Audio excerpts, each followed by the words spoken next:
हाँ जी, तो हेलो मेरे प्यारे। चलो, यह है मैट्रिक्स के दूसरा लेक्चर। इससे पीछे वाले लेक्चर में हम लोग यहाँ तक पढ़ चुके हैं। मैट्रिक्स क्या होता है, अव्यूह क्या होता है, इसके बारे में हम लोग जानने का प्रयास किया था। और आज यह दूसरा लेक्चर है। इसमें हम लोग अव्यूह के प्रकार को देखेंगे।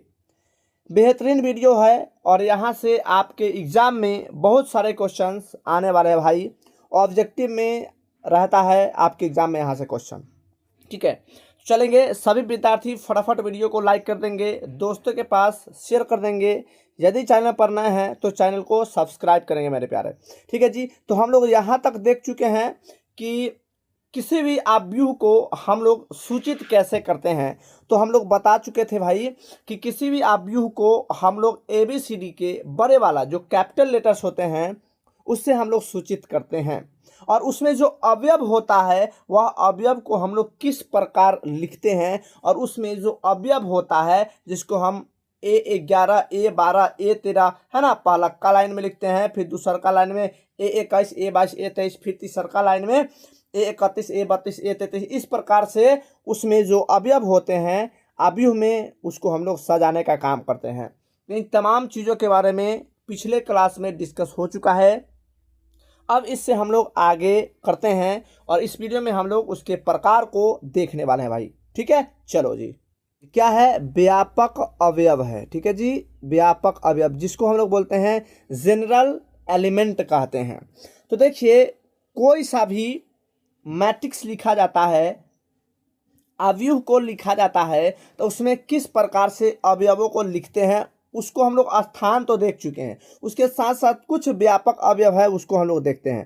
तो देखिए, अवयव का व्यापक अवयव संकेत A के द्वारा निरूपित किया जाता है। इस चीज़ को तो हम जानते ही हैं, है ना, कि A से हम लोग सूचित करते हैं, चाहे वह A11 हो और रो और कॉलम को बताता है ना, वो हम लोग चीज़ों को देख चुके हैं। तो A से ही हम लोग उसको क्या करते हैं, निरूपित करते हैं। इसमें प्रथम अनुलग्न का है तथा द्वितीय अनुलग्नक है। ठीक है, देखो इसको हम लोग समझने का प्रयास करते हैं कि इसका अभिप्राय यह है कि वह अवयव है जो विपंक्ति में जे स्तंभ में स्थित है या यह अवयव का आइजेवा अवयव कहलाता है। देखो, इसको कहने का मतलब खाली या इसको आप है ना ध्यान नहीं दीजिए, बस समझने का प्रयास करना क्या है कि कोई सा भी अवयव है यदि हम उसको लिखे हैं A से तो क्या लिखते हैं, I और J लिखने का काम करते हैं ना, I और J लिखने का काम करते हैं। ये तो आप लोग जानते ही हैं। तो यही है, I और J लिखने का हम लोग काम करते हैं, इसी के बारे में बताया गया है। ठीक है, आगे देखिए कि व्यापक अवयव के रूप में अवयव का निरूपण, है ना, यही बात है। कोई अवयव A है, देखिए तो AIJ M गुना N अवयव A का इसके व्यापक अवयव के रूप में निरूपित है ना, स्पष्ट है। यहाँ देखो, कोई अवयव है जिसको हम लोग A बोलते हैं और क्या बोलते हैं, अंदर के जो एलिमेंट है क्या है, A है और I और J है। I क्या है, J क्या है, अभी हम लोग देखते हैं। और M क्या है और N क्या है, इसको हम लोग देख चुके हैं कि MN क्या है, कितना उसमें रो है और कितना कॉलम है उसको बताता है ना। और I और J जो है वह बताता है कैमा रो है और कैमा कॉलम है ना। तो I J बताता है कैमा रो है और कैमा कॉलम है, वो बताता। और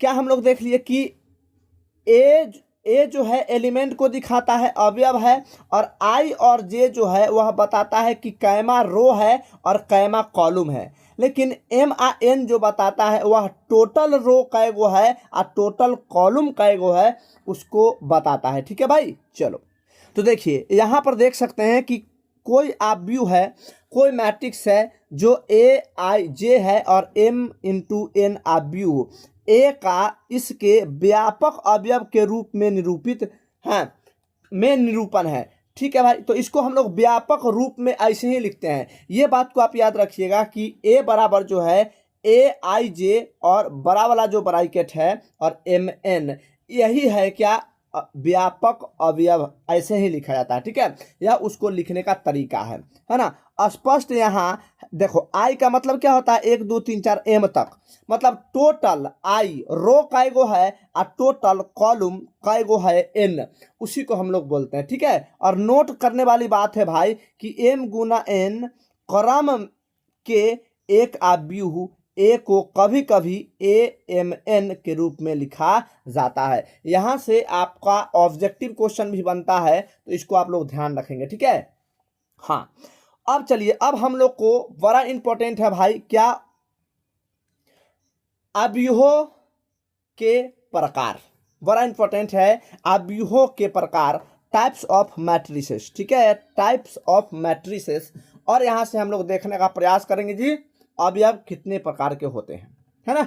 चलिए देखिए, तो पहला जो है उसको हम लोग बोलते हैं पंक्ति अवयव, जिसको हम लोग रो मैट्रिक्स बोलते हैं, ठीक है, रो मैट्रिक्स बोलते हैं, है ना। पहला क्या है, पंक्ति अवयव, जिसको हम लोग रो मैट्रिक्स बोलते हैं। देखिए यह होता क्या है कि वह अवयव जिसमें केवल एक पंक्ति होती है और पंक्ति अवयव कहलाता है, जिसमें सिर्फ एक पंक्ति होता है ना। रो, देखो रो और कॉलम ध्यान रखना, यदि कोई सिर्फ ऐसे लिखल है ना, ऐसे, ठीक है, ऐसे लिखल है तो क्या होगा, वह होगा अपना क्या जी, तो वह होगा पंक्ति अवयव, पंक्ति अवयव। जैसे हम बात करेंगे कि 2 लिख दिए, 3 लिख दिए, 4 लिख दिए, ठीक है, तो बताइए इसमें रो कैगो है जी, है ना, रो कैगो है, तो रो सिर्फ और सिर्फ एगो रो है ना। रो इसको बोलते हैं ना, इसको वाला को हम लोग रो बोलते हैं, ठीक है, रो बोलते हैं, तो क्या है, रो है, तो रो कैगो होगा, एगो, तो इसी को हम लोग बोलते हैं रो मैट्रिक्स, यानी पंक्ति मैट्रिक्स बोलते हैं, पंक्ति अवयव कहते हैं, ठीक है जी। देखिए यहाँ पर उदाहरण भी दिया हुआ है ना, कि जैसे हो गया 2 हो गया, 5 हो गया, ठीक है, -78 हो गया, 12 हो गया, ये सब क्या है, ये सब है अपना क्या, एक पंक्ति अवयव है, ठीक है। यह क्या है, यह एक पंक्ति अवयव है जो सीधा एक पंक्ति में लिखा गया है, ठीक है भाई। चलिए दूसरा क्या है, तो दूसरा है स्तंभ अवयव, ठीक है भाई, स्तंभ अवयव, है ना, स्तंभ अवयव। तो ध्यान रखेंगे जिसको हम लोग कॉलम मैट्रिक्स बोलते हैं, वह अवयव जिसमें केवल एक स्तंभ होता है स्तंभ अवयव कहलाता है, ठीक है। केवल क्या होगा, केवल एक स्तंभ होता है, उसको स्तंभ अवयव कहलाता है ना, उसको हम लोग स्तंभ अवयव कहते हैं, इसको ध्यान नहीं रखना है, ठीक है। स्तंभ अवयव क्या है कि जैसे ऐसे, ठीक है, हम मान लेते हैं ऐसे लिख दिए, ठीक है।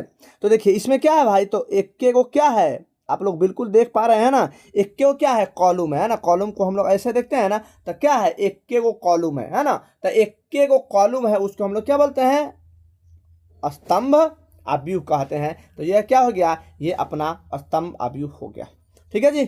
चलो भाई देखिए अगला क्या है, शून्य अवयव, ठीक है, जिसको हम लोग जीरो और नल मैट्रिक्स भी बोलते हैं, ठीक है।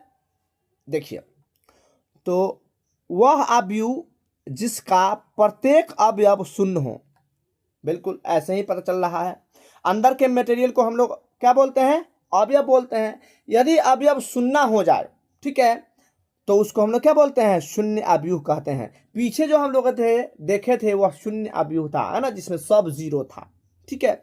और देखिए एम गुना एन क्रम के शून्य अवयव को ओ एम गुना एन से निरूपित करते हैं, है ना, जीरो को हम लोग शून्य दिखा देते हैं, ठीक है। चलिए तो देख लीजिए यहाँ पर कै गो हो गया, यहाँ पर देखिए था, ई एगो रो हो गया, ये दूसरा रो हो गया, ठीक है। तो 2 गो रो आ कॉलम देखिए 1 2 3, कॉलम कै गो, 3 गो, है ना, और सब जीरो है, तो ये क्या हो गया, यह एक शून्य अवयव हो गया। यहाँ फिर देखिए 3 गुना 3 का मैट्रिक्स लिखा हुआ है और सब इसका अवयव क्या है, शून्य है, जीरो है, तो यह क्या है, यह एक शून्य अवयव हुआ, है ना, ठीक है भाई। आगे देखिए मुख्य विकर्ण बड़ा इंपॉर्टेंट है ना, जिसको बोलते हैं प्रिंसिपल डायगोनल, प्रिंसिपल डायगोनल। देखिए कि प्रत्येक वर्ग अवयव में 2 विकर्ण होते हैं, ठीक है भाई। आप ऐसे भी वर्ग पढ़े होंगे, है ना, जिसको स्क्वायर बोलते हैं, उसमें भी आप 2 पढ़े होंगे, है ना, बचपन में भी वर्ग में 2 विकर्ण पढ़े हैं। तो जितने भी वर्ग अवयव होते हैं उसमें विकर्ण 2 होते हैं, और इनमें बाएं हाथ के ऊपर सिरे, है ना, यहाँ पर ये बात हो रहा है, यहाँ से, ठीक है, से दाएं हाथ के निचले सिरे, जो ऊपरी सिरे है बाएं वाला और दाहिना हाथ के निचले सिरे, है ना, तक खींचे गए विकर्ण को मुख विकर्ण कहते हैं। मतलब यहां से यदि हम इस प्रकार से ऐसे खींच दे, ध्यान दीजिएगा, यदि यहां से हम लोग इस प्रकार से ऐसे खींच दे ये वाला, तो यह नहीं हुआ, है ना, ये नहीं है, ये नहीं है, इसको ध्यान रखिएगा, ये नहीं है, कौन हुआ, यहां से ऐसे खींचे ना ये वाला, तो ये वाला हुआ, ठीक है, ये वाला, है ना, तो ये, इसको हम लोग मुख विकर्ण कहते हैं। तो आप लोग देखिए कि मुख विकर्ण जो लिखा हुआ है भाई, मुख विकर्ण देखिए, तो मुख विकर्ण जो है थोड़ा सा, हाँ देखिए यहां पर आप देख रहे हैं कि यह जो मुख विकर्ण है उसमें ए बी सी है, तो इसी को हम लोग मुख विकर्ण कहते हैं, है ना, इधर से नहीं देखिएगा, है ना, इधर से देखिएगा, जो मुख विकर्ण है ए बी सी, इसको हम लोग मुख विकर्ण कहते हैं, ठीक है। अब देखिए कि केवल वर्ग आव्यूह के ही विकर्ण होते हैं, सिर्फ वर्ग आव्यूह वाला, है ना, वर्ग आव्यूह मतलब जिसमें रो उतना ही होगा और कॉलम उतना ही होगा, तो जिसमें रो की संख्या और कॉलम की संख्या समान रहेगा वही तो एक वर्ग आव्यूह होता है ना, है ना, तो उसी वर्ग आव्यूह के विकर्ण की बात किया जा रहा है। मुख विकर्ण के अनुदिश स्थित अवयवों को मुख विकर्ण अवयव कहते हैं। अब देखिए ए बी सी क्या है, मुख विकर्ण है, तो मुख विकर्ण में जो जो अवयव आ रहा है, ए हो गया, बी हो गया, सी हो गया, तो इसको हम लोग क्या बोलते हैं, मुख विकर्ण अवयव बोलते हैं, ठीक है जी, मुख विकर्ण अवयव बोलते हैं, ध्यान रखेंगे। और यहां पर क्या है, मुख विकर्ण अवयव जो है ए बी और सी हो गया, ठीक है, ए बी और सी हो गया, बिल्कुल समझ आ रहा होगा भाई मेरे, ठीक है भाई। चलो ये कि विकर्ण अवयव, है ना, कहते हैं उसको, देखिए ए बी सी क्या हो गया, यहाँ पर मुख अवयव हो गया, मुख विकर्ण अवयव हो गया, हम लोग देख चुके हैं। आगे देखिए विकर्ण आव्यूह, ठीक है भाई, हाँ विकर्ण आव्यूह, देखो ये भी आपको क्वेश्चन में पूछ दिया जाता है, कोई सा भी एगो पूछ दिया जाएगा, अब बोला जाएगा बताओ भाई कैसन आव्यूह है, ठीक है, आप लोग ध्यान से उसको देखेंगे। देखिए कि वह वर्ग आव्यूह में जिसमें मुख विकर्ण अवयवों को छोड़कर सभी अवयव शून्य हो वर्ग विकर्ण आव्यूह कहलाता है, सिर्फ इसको विकर्ण आव्यूह बोलते हैं, है ना। देखिए अगर हम करें कि बताओ भाई विकर्ण, मुख विकर्ण कौन हो गया, तो 3 4 5, है ना, 3 4 5, और 3 4 5 को छोड़ के जितने भी अवयव है देखिए सब क्या है, सब यहाँ जीरो हो गया, ठीक है, सब जीरो हो गया। तो मुख विकर्ण को छोड़कर जितने भी एलिमेंट है यदि वह जीरो है, मुख विकर्ण जीरो नहीं है ना, मतलब विकर्ण जो मुख विकर्ण जो होगा वह जीरो नहीं है, तो उसी को हम लोग बोलते हैं विकर्ण आव्यूह बोलते हैं, ठीक है। और ऐसे नहीं देखना है या सिर्फ इस तरीके से देखना है, क्योंकि हम लोग अभी पढ़े तो देखें मुख विकर्ण के बारे में, उसी मुख विकर्ण को ही हम लोग क्या बोलते हैं, विकर्ण आव्यूह बोलते हैं, ठीक है। और यहाँ पर देखिए कि विकर्ण आव्यूह है जिन्हें हम लोग डायगोनल, है ना, विकर्ण को हम लोग क्या बोलते हैं, डायगोनल बोलते हैं। जैसे 3 5, इसमें देखिए 3 5 हो गया, और इसमें देखिए 3 4 5 हो गया, इससे हम लोग, है ना, लिखते हैं, ठीक है। तो आप लोग यहाँ पर देख रहे हैं कि विकर्ण आव्यूह क्या है। चलो भाई चलिए आगे देखते हैं। अब देखिए अगला क्या है, तो अगला है अदिश आव्यूह, बड़ा इंपॉर्टेंट है अदिश आव्यूह, जिसको हम लोग बोलते हैं स्केलर मैट्रिक्स, ठीक है, स्केलर मैट्रिक्स। देखिए कि वह विकर्ण आव्यूह जिसके सभी मुख विकर्ण अवयव समान हो, एकदम एक प्रकार हो, यह जरूरी नहीं कि देखो यहाँ पर मुख विकर्ण को देखिए 5 5 दिखाया गया है, तो यह जरूरी नहीं है कि सिर्फ 5 5 हो, कुछ भी हो, जीरो नहीं होना चाहिए, कुछ भी हो, तो वो यदि सेम हो जाए तो उसको हम लोग अदिश आव्यूह कहते हैं, ठीक है, तथा शेष सभी अवयव शून्य हो अदिश आव्यूह कहलाता है ना। देखो विकर्ण वाला सेम है, अब बाद बाकी सब शून्य है, जीरो है, तो उस प्रकार के आव्यूह को हम लोग अदिश आव्यूह कहते हैं। तो यह क्या हो गया, यह एक अदिश आव्यूह है, ठीक है, बिल्कुल। चलिए भाई आगे चलो।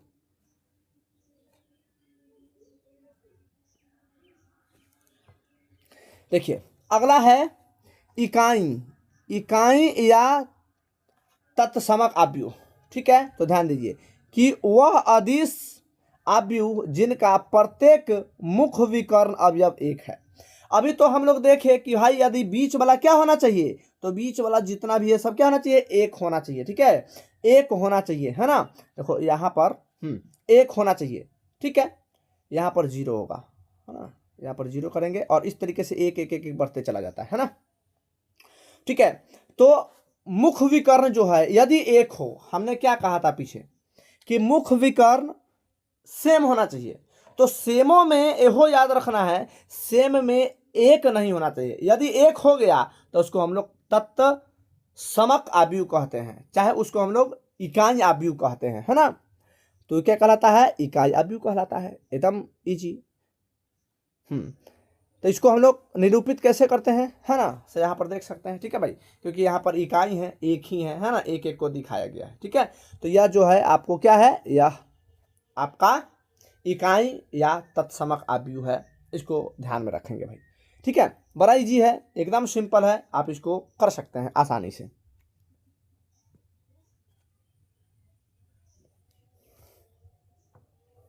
चलिए अगला देखिए, क्षैतिज अवयव। ठीक है भाई, क्षैतिज अवयव जिसको हम लोग बोलते हैं हॉरिजॉन्टल मैट्रिक्स, हॉरिजॉन्टल मैट्रिक्स। तो वह अवयव जिसमें स्तंभों की संख्या पंक्तियों की संख्या से अधिक हो, क्षैतिज अवयव कहलाता है ना। या क्या है, या एक क्षैतिज अवयव है। ठीक है, या एक क्षैतिज अवयव है, देख सकते हैं, है ना। स्तंभ, ठीक है, पंक्ति से क्या है, पंक्ति से ज्यादा है स्तंभ। देखो स्तंभ क्या है, 1 2 3 4, इस पंक्ति 2 एगो है, स्तंभ ज्यादा है, पंक्ति कम है, तो यह एक क्षैतिज अवयव है। ये देखिए ऊर्ध्वाधर अवयव, है ना, जिसको वर्टिकल मैट्रिक्स बोलते हैं। तो वह अवयव जिसमें पंक्तियों की संख्या स्तंभों की संख्या से अधिक हो, ऊर्ध्वाधर अवयव कहलाता है। अब इसमें क्या होगा भाई, इसमें क्या होगा, एकदम सिंपल है ना।